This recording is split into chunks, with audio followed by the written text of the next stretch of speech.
Hello, my viewers. Welcome back to another episode of the Also Live. Today's video, by the title of this video is about, will this be Chase Claypool breakout season? It's kind of hinting that way a little bit because it's kind of like a year of like knowing who a player is. Because like most of the time, you know who like a player is, like a high draft pick player is.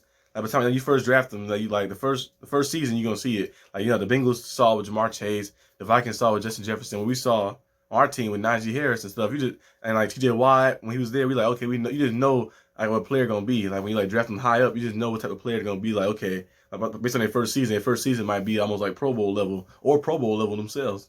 Like, but Chase Claypool, he hasn't been a bad receiver.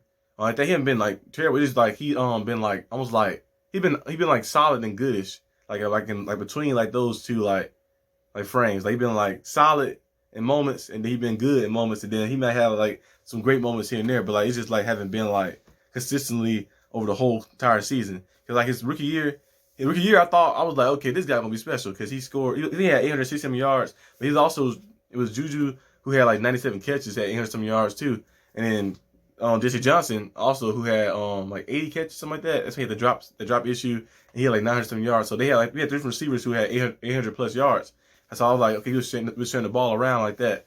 But he scored 11 touchdowns. He was going crazy. That Eagle game was probably his best game. He scored 4 touchdowns. He was just like going real crazy. Like they were using him all over the field. Then the second year came around, and they kind of just used him as like a jump ball. Like everything was just jump balls. It's going crazy. And he put up like 860 yards this year and the year before that.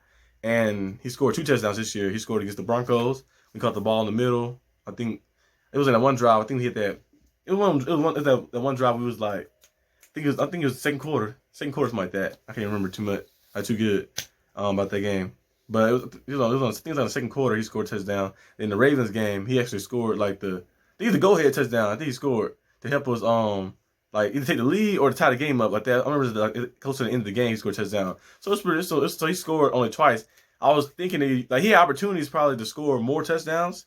Because like that Bengals game we had last year, with like I know he been through the ball a little slightly off. But like he had it in his hands, he kind of dropped it, and then some other plays where like he had opportunities to score, and like some drops happened, or like it's just like they kept throwing these jump balls to him. So like the jump ball, it's cool and all, but it's a 50-50 chance basically. It's like either he gonna make the play, or the cornerback gonna make the play like that, and like they kind of overdid that, and like I feel like he like kind of held Chase Claypool like down because he has the physical intangibles to be like very dominant, receiver. He's like 6'4". He ran like a 4.3 at the combine, and he's probably faster now. He's strong, but I feel like if he play more physical, and the Steelers put him in better looks, give him better sets, and use him in the slot. They use him in the slot. I feel like he had a lot more success as well. But like use him in different like looks and put him in different spots, not just throwing like jump balls up to him. Like let him catch some crosser routes like that. Don't use his speed. Use his physicality to get open. Let him do that type of stuff. Throw some screens to him. Throw some slants to him, throw a comeback to him or something like that, or a post or something like that, deep post. Don't just throw like these jump balls, like just like, oh, go deep, throw a jump ball up and hope you make a play. Like that right there gonna like kind of like keep him like stagnant, like not gonna make him like expand his game. He gonna stay still and like stay like in that like 800 yards, not bad. But for a guy his size with his physical abilities, and we know what he can do, like I feel like he can be a 1,200 to 1,300, maybe even more, like consistently. Like every year, like a receiver like that, one of those like receivers, because like his body frame is similar to that of a Larry Fitzgerald, and his play style is kind of he remind me kind of he's like a mixture. He don't remind me of Larry Fitzgerald, because Larry Fitzgerald was an amazing route runner, and he played very physical.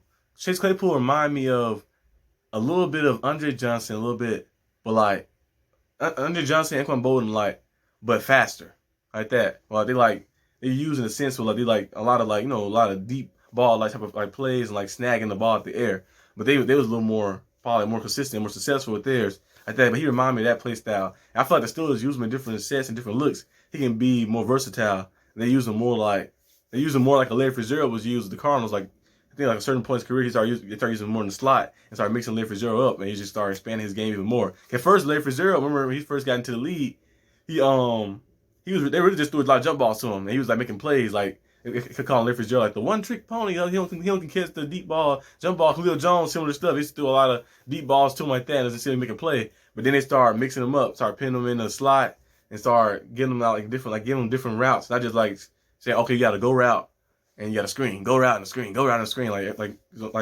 after a while, it kind of restricts the player from like expanding his game and getting better. So I feel like Chase Claypool, if this season if they expand the playbook for him, expand the route tree for him, and let him do some other stuff, like use him in the slot. I'm telling you, they use him in the slot, it'll work out perfect. It'll work out very good. They used him in the slot last year, and it was successful, and they used him like in different spots and different looks. Especially the Bronco game, probably the best example of that.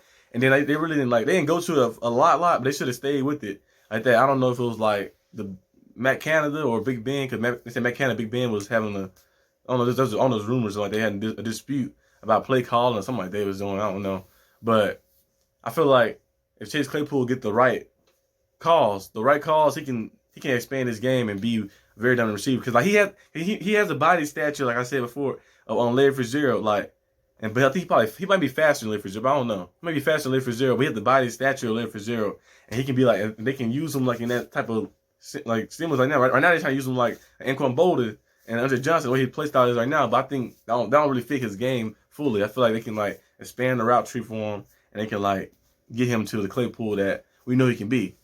But yeah, you guys, let me know in the comment section what you guys think. Think Chase Claypool is due for a breakout season, or you think he's gonna stay in that range of being a solid, good receiver, but never that great elite top 10 level?